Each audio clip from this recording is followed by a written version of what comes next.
Hi guys, I'm Madeline here at Lakeside Table, and if you like to eat amazing food without a ton of work, then you definitely want to hit that subscribe button because that's exactly what we do here.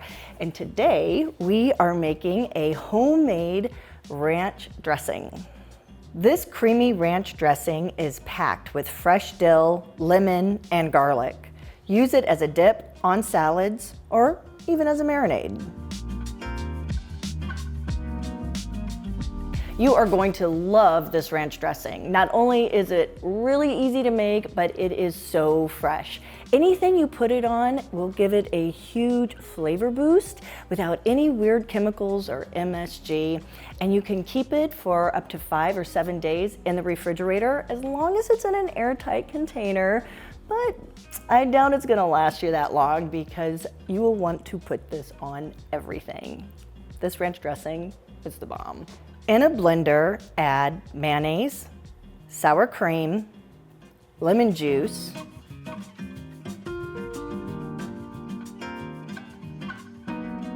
lots of fresh dill, chopped red onion, 2 cloves of garlic, Italian seasoning, kosher salt, and fresh ground pepper.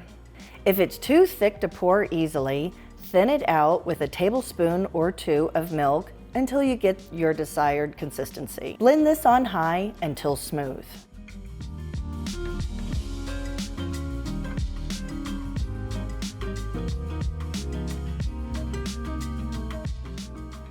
And that's it. So easy, right? So fresh. I think all that lemon and dill, and you can really get a little heat of that garlic. So good. You are going to love this. I cannot wait for you to make it. Tell me what you think. Be sure to subscribe, stick around for some more videos, and I'll see you soon. Bye guys.